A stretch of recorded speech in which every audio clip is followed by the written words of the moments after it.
we were talking about during the break. We were talking about preconceptions, generational preconceptions. What is it, or I should say, what is the biggest preconception between our generation, baby boomers, and Gen Z, millennials, centennials? What do you think? I think the biggest, we cannot relate to their experiences. Can we? I think so, because I think a lot of experiences as far as development, human development, they cross generations. Now, there may be some intangibles that are different. For example, technology. Yeah. But when you drill down to the actual experiences, they're the same. So give me an example of experiences. So drill down into experiences and they're the same. So I'm going to play the angel's advocate of a centennial, right, of a Gen Z. Okay. And you're saying, based on experiences, I think those may be some of the biggest. What experiences are you talking about? Meeting people. Okay. Now, back in the day, you took $20 on a Friday night. You called up the one guy that had a car. You went to the club, $5 cover, $5 for a drink, and you had to actually go in there and meet people. The whole concept is the same. However, for millennials, they just pick up a phone or a laptop and they tweet somebody or DM somebody. But you still, the whole concept of meeting people, there's a certain anxiety that is associated with that. So the misconception is, just so I understand it, like a line out of the great movie Philadelphia with Denzel Washington. Love that movie, right? The great Denzel Washington. Line out of that movie, and I use it all the time. He says, "Explain it to me like I'm a 2-year-old." So the preconception is that the younger generation doesn't think we understand what it means to meet people. Right. Or how hard it is. Or how hard it is to meet people. Okay. Right. When actually, I think it was way harder for us. Well, physically it was harder because we actually had to get out the house. And you actually had to physically get up the nerve to walk up to a human and have a conversation with them. Absolutely. So you had to get dressed. Right. You had to make sure you were looking good. Had to get a haircut. You had to get a haircut. You had to steal some of Dad's cologne. Right. You had to do a number of things before you could actually interact with someone. Exactly. And if you didn't want to get on the phone because your dad had one of those little locks on the rotary phones like mine did, you had to find some change in the junk drawer. Wait, hold to go to the payphone. Hold on. Right? What? A lock on the phone. Yes. My dad was notorious for not wanting to pay for stuff. Okay. Right. So when the phone bill was high, okay, right? We had those old rotary phones back in the day, right? Right. There were these little locks. Okay. That you could put in one of the keyholes, and you always put it in the number 1, right? Because you don't want to put it in an 8 or 9 because then you could still dial some numbers that were less than that had digits less than 8 or 9.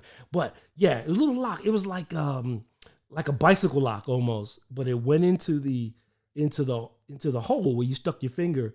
And this may be foreign to a number of people out there. We understand that, but there were phones once upon a time that had these round dials on it, and you would stick your finger in the hole, and you would take that number all the way to the end and let it go.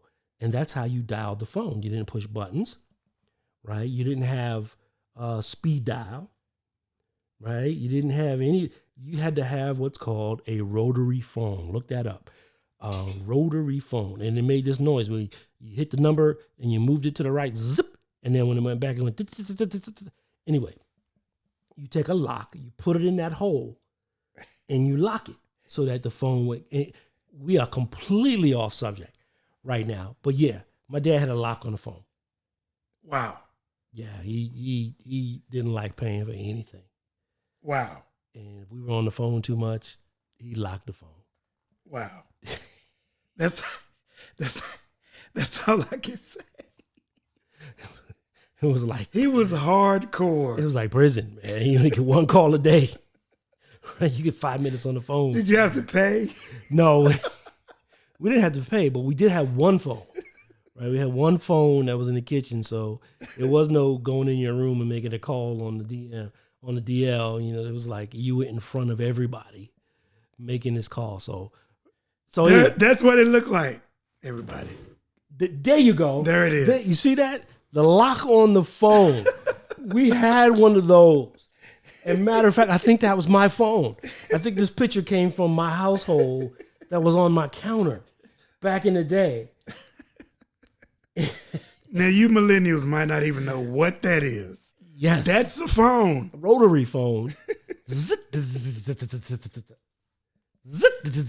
You actually had to know the person's number. You had to memorize numbers. Right. That's a whole nother. Just think about it. We don't know numbers. We have contacts. Yes. We have names. Names. You pull up a name and hit the little phone icon and it dials. So we didn't have. Yeah, that's a whole nother subject. But we digress. Is there a memory gap between baby boomers and millennials? Oh my goodness. Anyway, but no, we were talking about what? What were we talking about? We were talking about tractors. Tractors. No, we were just talking about the ability to go out and meet people and date, and the biggest preconceptions between our technical support here is having a little trouble. Sorry. With the background. We're new. With the background. You want to just throw the logo up there? That'll be all right. We can just throw the logo up there. Oh, boy.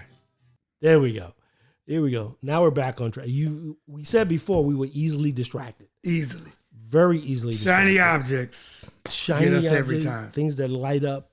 We're just like, bloop, bloop, bloop, let me push that. Okay. It's like going in a store, right? Right. I'm 50-something. Right. Right, 50-something. Right. You 50-something. Right. And it doesn't matter. If I see one of those little toys that said, push me, try me, I am pushing that button. We were actually in a couple of stores yesterday. He had to talk me out of making an unnecessary purchase. And I had to do the same thing to him. He looked at me and said, Ken, check this out. This would work, right? This would work. And I looked at him, and then I'll be honest with you, the image of your wife's face came into my mind. Right. I said, Mike, do you really need that? Don't do it. Don't do it. Anyway. We're just even distracted by the distractions. Distracted. So the biggest preconception is that we don't understand what it takes to meet people. Right. So. Right. It was actually harder for us, I believe. I think so. Yeah. Today is just so much easier. I think so. If you have a smartphone, I mean, you're good. Now, you can't get catfished. Yeah. That could be a problem. So where did that term catfish come from? I don't know. I don't get that. What does that even mean? Why do they call it catfish? I don't know. Or just hoodwinked? Maybe it's got something to do with bamboozled. Right. Taking the bait. We didn't land on Plymouth Rock. Plymouth Rock landed on us. I don't know. That's a good question. Catfished. That's probably a good topic to talk about when we bring on some of our Selenial guests. Yes. Just the change in colloquialisms. Right.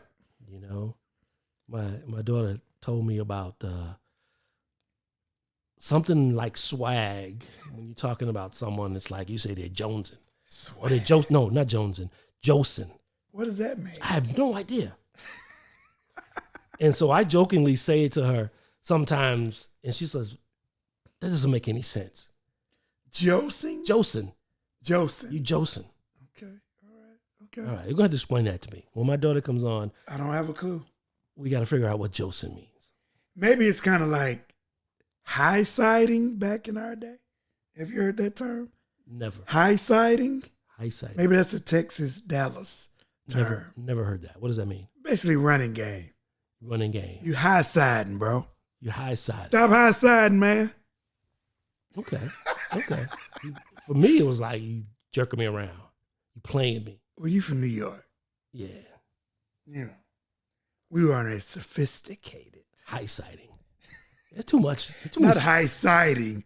High-siding, bro. High-siding. High-siding. You high-siding, man. Too many syllables in that. Stop high-siding, man. If we was in New York, it was just too many syllables. Right. High-siding. 3 syllables. No. We need something with 1 syllable. But anyway.